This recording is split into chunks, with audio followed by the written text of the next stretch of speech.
निवेशक अक्सर एक जाल में फंस जाते हैं, इतिहास दोहराएगा ये मानकर। लेकिन जब परिवर्तन ही स्थायी है तो कैसे मान लें कि जो पहले हुआ वही आगे होगा।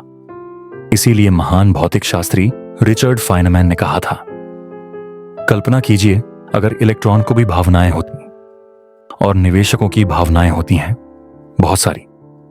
इतिहास हमें बताता है कि जिन चीजों ने दुनिया को हिला दिया वो अक्सर अचानक और अनपेक्षित थीं।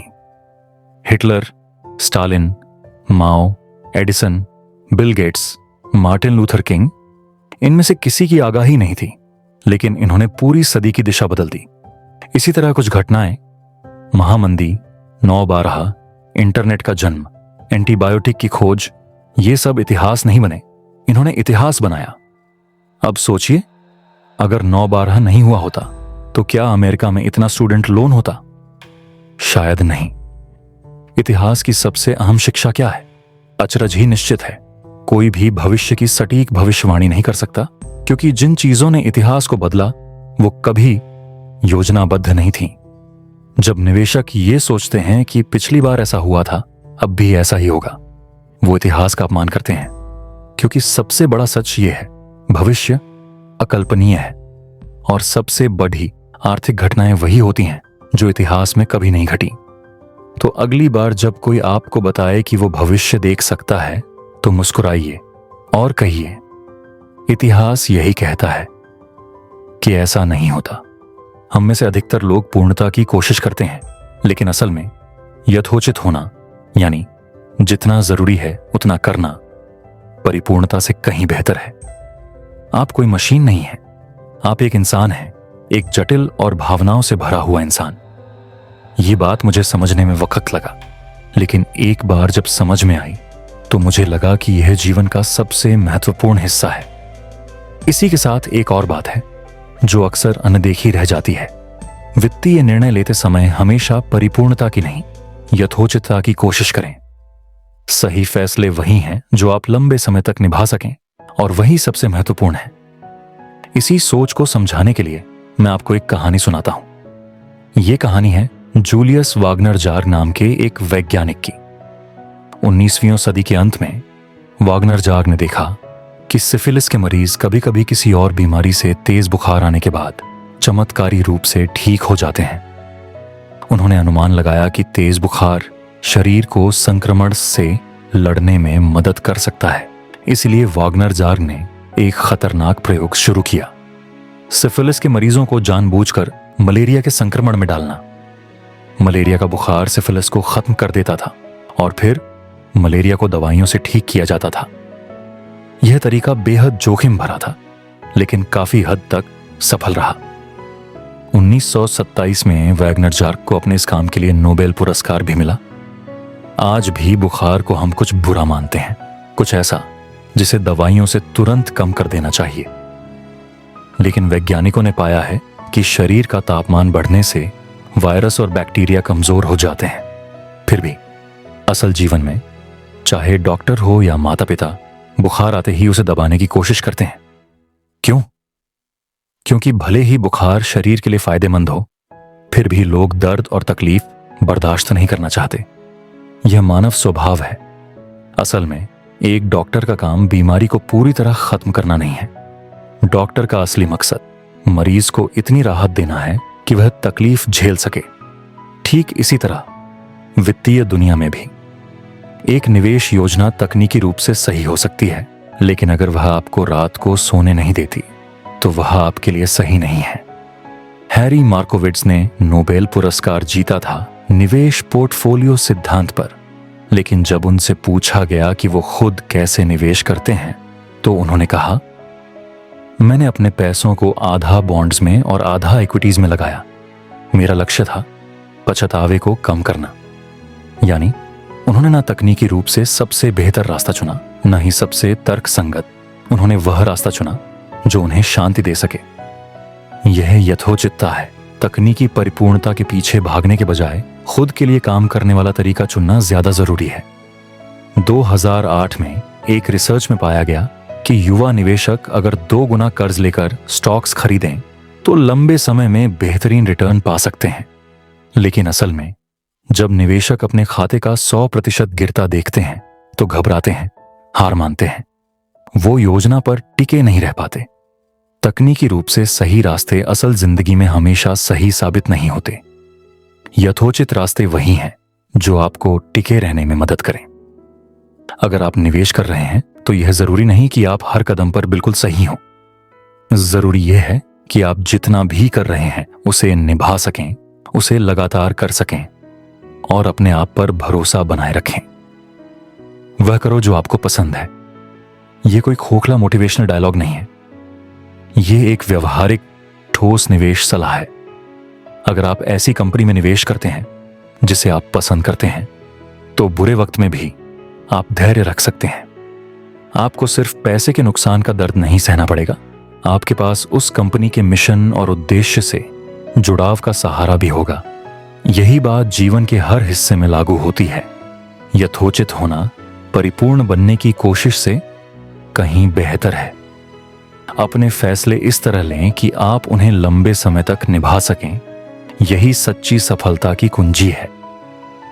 अविवेकी आचरण के कुछ सर्वोत्तम उदाहरण असभ्यता की सीमा पर दिख सकते हैं, जैसे कि लास वेगास के किसी कैसीनो में। हालांकि यह सब खिलाड़ियों पर लागू नहीं होता, परंतु कुछ चुने हुए कार्ड गिनने वाले खिलाड़ियों का एक छोटा समूह हमें सामान्य लोगों को भी एक असाधारण रूप से महत्वपूर्ण बात सिखा सकता है। जोखिम के प्रति जागरूकता का महत्व। कार्ड गिनने का सिद्धांत सरल है। किसी को नहीं पता कि डीलर अगला कौन सा कार्ड निकालेगा, लेकिन जो कार्ड अब तक निकाले जा चुके हैं उस पर नजर रखने से यह अनुमान लगाया जा सकता है कि डेक में कौन से कार्ड शेष हैं। इससे आपको यह जानने में मदद मिलती है कि आपके चाहने वाले कार्ड के आने की संभावना कितनी है। एक खिलाड़ी के रूप में आप तब ज्यादा दांव लगाते हैं जब कार्ड मिलने की संभावना आपके पक्ष में हो, और तब कम लगाते हैं जब यह आपके विरुद्ध हो। लेकिन असल बात यह नहीं कि यह कैसे किया जाता है, बल्कि यह कि कार्ड गिनने वाला खिलाड़ी यह समझता है कि वह निश्चितता नहीं बल्कि संभावनाओं के खेल में है। वह मानता है कि उसके जीतने की संभावना है, परंतु वह यह भी जानता है कि वह गलत भी हो सकता है। उनका आचरण देखने में अजीब लग सकता है, लेकिन उनकी रणनीति पूरी तरह से इसी बात पर निर्भर करती है कि वे यह नहीं जानते और जान नहीं सकते कि आगे क्या होगा। इसलिए वे अपने फैसले इसी आधार पर करते हैं। कार्ड गिनने की तकनीक इसलिए काम करती है क्योंकि यह संभावना को थोड़ा सा खिलाड़ी के पक्ष में कर देती है। लेकिन अगर आप तभी बड़ा दांव लगाते हैं जब संभावना आपके पक्ष में हो और आप गलत निकले, तो आप इतना अधिक पैसा हार सकते हैं कि आगे खेलने लायक कुछ बचे ही ना। यहां एक महत्वपूर्ण सबक छिपा है।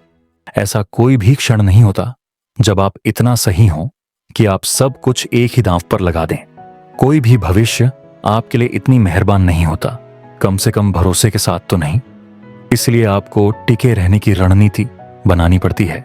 एक ऐसी योजना जो तब भी काम करे जब आपकी योजना नाकाम हो जाए।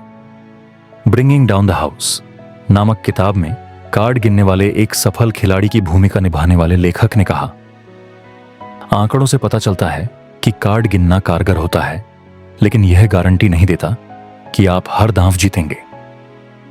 हमें यह ध्यान रखना चाहिए कि हमारे पास बदकिस्मती की मार की झेलने लायक पूंजी होनी चाहिए। मान लीजिए कि आपके पास कैसीनो के मुकाबले 2% की बढ़त है। इसका अब भी मतलब है कि कैसीनो 49% बार जीत सकता है। इसलिए आपके पास इतनी पूंजी होनी चाहिए कि आप प्रतिकूल घटनाओं से भी उबर सकें। एक अनुभवजन्य नियम यह है कि आपके पास कम से कम 100 बेटिंग यूनिट्स होनी चाहिए। अगर आप $10,000 के साथ शुरुआत करते हैं तो आप आराम से $100 की एक इकाई से खेल सकते हैं। इतिहास ऐसी असफल योजनाओं से भरा पड़ा है जिनमें जोखिम इतना ज्यादा था कि खराब योजना और खराब भाग्य में फर्क करना मुश्किल हो गया। जोखिम के लिए स्थान छोड़ने में असली दिक्कत यह है कि अनिश्चितता, अनियमितता और संयोग, अज्ञात हमेशा जीवन का हिस्सा रहेंगे।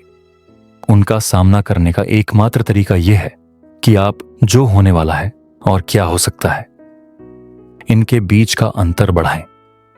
बजरमैन नामक एक हार्वर्ड मनोवैज्ञानिक ने एक बार दिखाया कि जब हम दूसरों की योजनाओं के बारे में अनुमान लगाते हैं तो हमें लगता है कि वे बजट से 25% से 50% ज्यादा खर्च करेंगी, लेकिन जब हम अपनी योजना बनाते हैं तो हमें लगता है कि सब कुछ समय और बजट में पूरा होगा। दिक्कत यह है, हमें यह लगता है कि भविष्य को जानना जरूरी है। हम अनिश्चितता से डरते हैं, इसलिए अपने आप को नुकसान पहुंचाते हैं। लेकिन जोखिम के लिए जागरूकता यानी टिक रहने का ज्ञान जब सही तरीके से अपनाया जाए तो यह कमजोरी नहीं बल्कि ताकत बन सकता है। यह जागरूकता हमें विभिन्न परिणामों को सहने की क्षमता देती है और सहनशीलता ही हमें इतना लंबा टिकने देती है कि हम कम संभावना वाले लेकिन बड़े फायदों का लाभ उठा सकें। आपको टिके रहना जरूरी है, सफलता के लिए टिकना अनिवार्य है। बिल गेट्स ने इसे इस तरह समझा, हमें इतने पैसे की जरूरत है कि अगर कोई भुगतान न मिले तो भी हम 1 साल तक कर्मचारियों की सैलरी दे सकें। वॉरेन बफेट ने भी कहा, मैं रात को चैन से सोने के लिए बर्कशायर को हमेशा $4 अरब नकद के साथ चलाऊंगा, भले ही इससे कुछ लाभ कम हो जाए। आपकी सुरक्षा सीमा यानी मार्जिन ऑफ सेफ्टी वह भी बफर है जो आपको टिकने में मदद करता है। मेरा निजी अनुमान यह है कि मेरी निवेश दर ऐतिहासिक औसत से 1/3 कम रहेगी, इसलिए मैं उससे ज्यादा बचाता हूं जितना ऐतिहासिक औसत को देखकर जरूरी होता। यही मेरी सुरक्षा सीमा है। सबसे जरूरी बात यह है, आपको जोखिम तो लेना होगा, पर ऐसा कोई भी जोखिम नहीं लेना चाहिए जो आपको पूरी तरह बर्बाद कर दे। रशियन रूले में आपकी जीत की संभावना हो सकती है, पर हार की एक भी बार की संभावना जीवन के लिए विनाशकारी हो सकती है। लीवरेज यानी उधार लेकर निवेश करना जोखिम को विनाशकारी बना सकता है। कई बार यह होता है, तकनीकी आशावाद जोखिम की सच्चाई को छिपा देता है। कंपनियां जो लोन चुकता नहीं कर पाईं, वे तो केवल घाटा उठाएंगी, लेकिन जो लीवरेज में थीं, वे पूरी तरह बर्बाद हो गईं। निष्कर्ष, जोखिम को सहन कर सकना, उसे समझना और टिके रहना, यह सब मिलकर ही आपको सपनों को साकार करने का मौका देता है। आपके पास जितनी ज्यादा टिकने की क्षमता होगी, उतनी ही संभावनाएं आपके पक्ष में होंगी। किस्मत, रिस्क और सफलता की अनसुनी सच्चाई, बिल गेट्स और केंट इवांस की कहानी।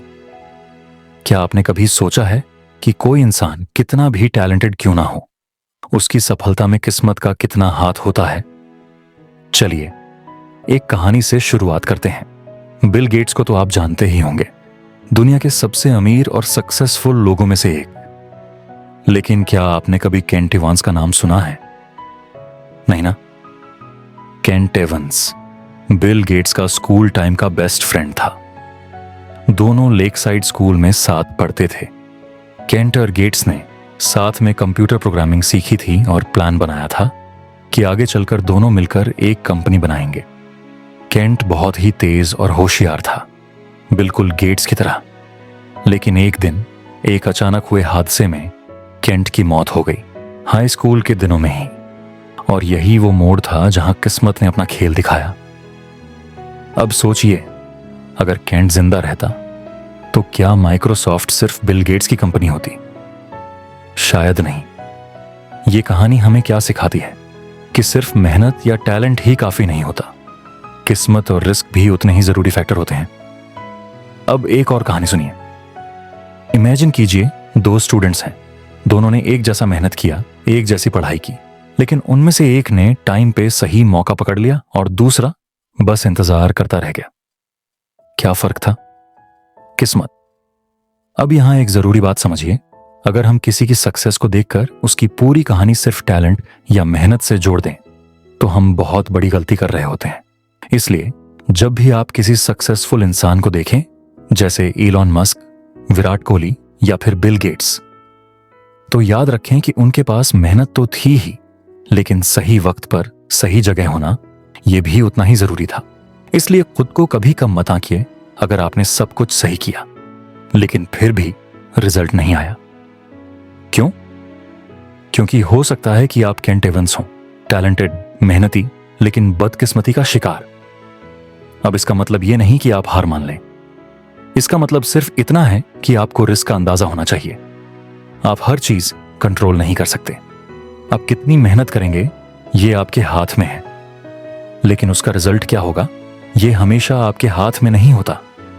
इसलिए जब आप अपनी सक्सेस की स्टोरी लिख रहे हो तो हमेशा याद रखें कि कई बार लोग उतने टैलेंटेड होने के बावजूद सक्सेसफुल नहीं हो पाते, सिर्फ इसलिए क्योंकि उन्हें वो एक मौका नहीं मिला। और कभी कभी लोग बहुत ज्यादा रिस्क लेकर सब कुछ खो देते हैं, जैसे राजत गुप्ता या बर्नी मैडॉफ। तो क्या करें? सीधा सा फॉर्मूला है, मेहनत करो, रिस्क को समझो और किस्मत के लिए थोड़ी विनम्रता रखो। और सबसे जरूरी बात, किसी की सक्सेस देखकर खुद को कमजोर मत समझो, क्योंकि उनके हिस्से की किस्मत आप नहीं देख सकते। हर सक्सेस स्टोरी के पीछे कुछ अनसुनी स्टोरीज होती हैं।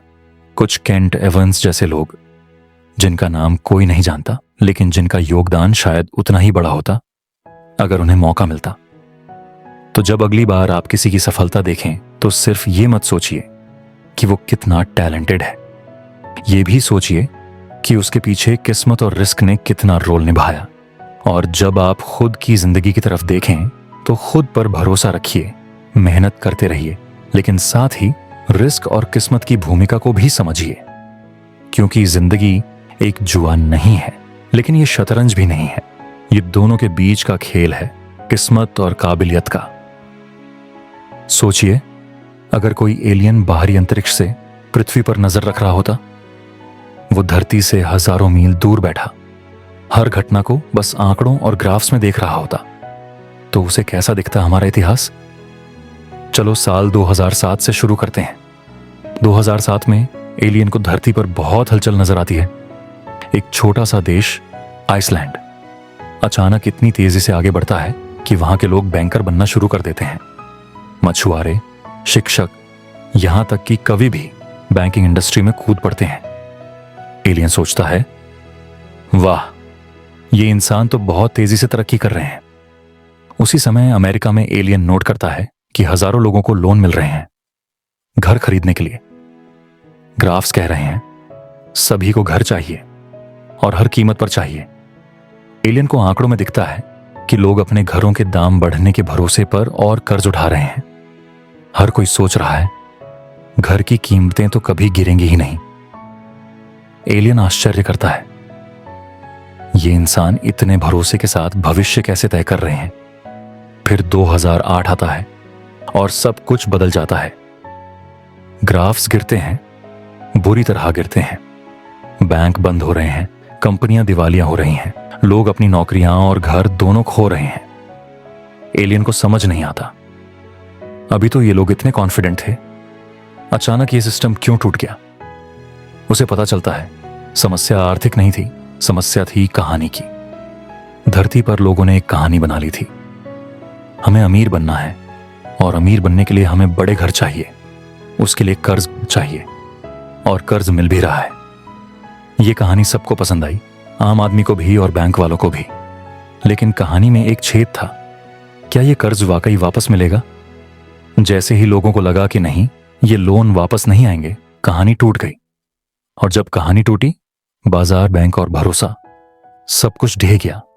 एलियन देखता है सिर्फ एक कहानी के बदलने से पूरी दुनिया की अर्थव्यवस्था हिल गई।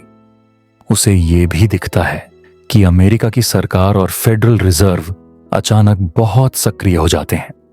अरबों डॉलर सिस्टम में डाले जाते हैं लोगों को बचाने के लिए। लेकिन इसके बावजूद बेरोजगारी बढ़ती है, बाजार गिरते हैं और आम आदमी परेशान हो जाता है। एलियन सोचता है, तो इंसानों की प्रगति का आधार पैसा नहीं, कहानी है।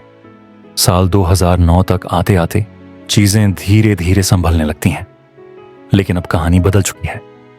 अब लोग सतर्क हैं, डरपोक हो गए हैं। अब हर कोई सोचता है कहीं फिर से वही ना हो जाए। एलियन अपनी रिपोर्ट में लिखता है, पृथ्वी पर अर्थव्यवस्था उतनी नहीं चलती जितनी कहानियां चलती हैं, और जब कहानी सबको समझ आती है तब वह या तो उन्हें बना देती है या पूरी तरह तोड़ देती है। अब जरा सोचिए, क्या हम आज भी किसी कहानी में जी रहे हैं? क्या हमने भी कोई ऐसी आर्थिक कहानी बना रखी है जो हमें बहुत भरोसेमंद लगती है, लेकिन वह भी कांच जैसी नाजुक है? क्या हम भी वही गलती दोहरा रहे हैं? क्योंकि याद रखिए, अर्थव्यवस्था से ज्यादा ताकतवर चीज है मानव कल्पना। और जब कल्पना डर से भरी हो या लालच से भरी हो तो परिणाम बहुत बड़ा हो सकता है। तो अगली बार जब कोई आपको कहे कि अभी घर खरीद लो वरना बाद में पछताओगे, या ये स्टॉक नहीं लिया तो जिंदगी में कुछ नहीं कर पाओगे, तो जरा रुकिए, सोचिए, क्या ये कोई कहानी है या सच्चाई? क्योंकि कहानी जितनी अच्छी लगे उतनी ही खतरनाक हो सकती है। और एक एलियन जो सिर्फ ग्राफ्स देखता है, उसे शायद यही सबसे पहले समझ आता है। अविश्वसनीय लेकिन सच्चा। इतिहास सिर्फ तारीखों का सिलसिला नहीं है, ये एक ऐसा दर्पण है जिसमें हम भविष्य की झलक ढूंढने की कोशिश करते हैं। जैसे प्रसिद्ध लेखक कार्ल सागन ने कहा था, जो कुछ कभी नहीं हुआ वो हमेशा होता रहेगा। यानी अविश्वसनीय चीजें बार बार घटती हैं। इतिहास एक क्रमबद्ध कहानी है, लेकिन उसका उपयोग हम भविष्य का नक्शा बनाने में करते हैं। क्या आप देख पा रहे हैं वो नक्शा? क्या आप समझ पा रहे हैं वो संकेत?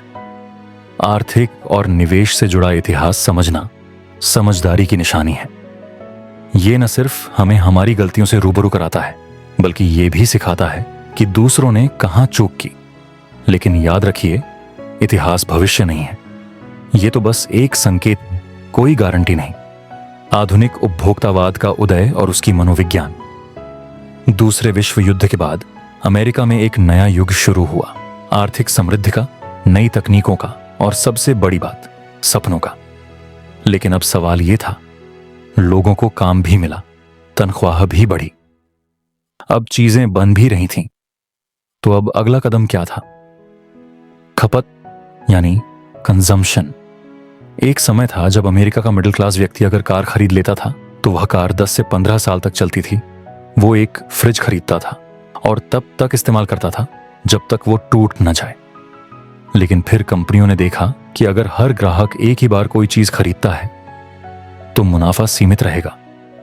अब नया आइडिया आया, लोगों को बार बार चीजें खरीदने की जरूरत महसूस होनी चाहिए, चाहे असली जरूरत हो या नहीं। यह था प्लान्ड ऑब्सोलेसेंस, यानी ऐसी चीजें बनाना जो थोड़े समय बाद पुरानी या बेकार लगें। आपके पास टेलीविजन है, अगले साल एक पतला रंगीन मॉडल आ जाएगा। आपके पास कार है, अगले साल नई डिजाइन, नई फीचर्स के साथ मॉडल निकलेगा और पुराने वाले में आपको कमियां दिखने लगेंगी। यहीं से शुरू हुआ उपभोक्तावाद का मनोवैज्ञानिक खेल। अब बात करते हैं स्टेटस की। शुरुआत में चीजें जरूरत के लिए खरीदी जाती थीं, लेकिन धीरे धीरे खरीदारी एक बयान बन गई। मैं कौन हूं, यह दिखाने का तरीका। दूसरे लोगों को दिखाने के लिए कि आप कितना कमा रहे हैं, कितने सफल हैं, लोग महंगी गाड़ियां, कपड़े और बड़ी बड़ी चीजें खरीदने लगे। यह कोई अमीरों तक सीमित नहीं था। मिडिल क्लास के लोग भी अब अपने स्टेटस को दिखाने के लिए उधार लेकर खर्च करने लगे। अब यहां पर एक मजेदार मोड़ आता है। 1950 से लेकर 1980 तक लोगों की कमाई बढ़ी, लेकिन खर्च उससे ज्यादा बढ़ा। लोग अब सेविंग कम करने लगे। क्रेडिट कार्ड का जमाना आ गया, अब खरीदो बाद में चुकाओ। पहले लोग अपनी आर्थिक स्थिति छुपाते थे, अब वो अपने स्टेटस को बढ़ा चढ़ाकर दिखाने लगे, भले ही अंदर से वो कर्ज में डूबे हों। लेकिन क्यों? आखिर क्यों हम जरूरत से ज्यादा चीजें खरीदते हैं? क्योंकि हमें ऐसा लगता है कि अगर हमारे पास वो चीज नहीं है तो हम पिछड़ रहे हैं। हम दूसरों से तुलना करते हैं। पड़ोसी के पास नई एसयूवी है, मित्र के पास नया आईफोन है, तो हमें भी चाहिए, वरना हमें लगेगा कि हम कमतर हैं। यह है रिलेटिव डिप्रीवेशन, यानी भले ही हमारे पास सब कुछ हो, अगर दूसरे के पास उससे ज्यादा है तो हमें लगता है कि हमारे पास कुछ नहीं है। मॉर्गन हाउसेल एक बेहद दिलचस्प बात कहते हैं, लोग पैसा इसीलिए खर्च करते हैं ताकि वे ऐसे दिखें जैसे उनके पास बहुत पैसा है, जबकि ऐसा करने से उनके पास असल में पैसा कम होता जाता है। आप सोचते हैं कि आप जितना दिखा रहे हैं लोग उसे देखकर प्रभावित हो रहे हैं, लेकिन असल में लोग आपको नहीं, आपकी कार, आपके कपड़े, आपके जूते को नोटिस कर रहे हैं। आपकी पहचान खो जाती है, वो चीजों में घुल जाती है। और इस पूरे खेल में सबसे ज्यादा नुकसान किसका होता है? उसका जो दौड़ में सबसे पीछे नहीं है, लेकिन सबसे ज्यादा कोशिश कर रहा है दिखाने की। इस स्क्रिप्ट का अगला भाग अब हम बात करेंगे कि इस दिखावे की दौड़ से बाहर कैसे निकला जाए, कैसे पहचाने कि कब हमारे पास काफी हो चुका है और असली अमीरी क्या होती है।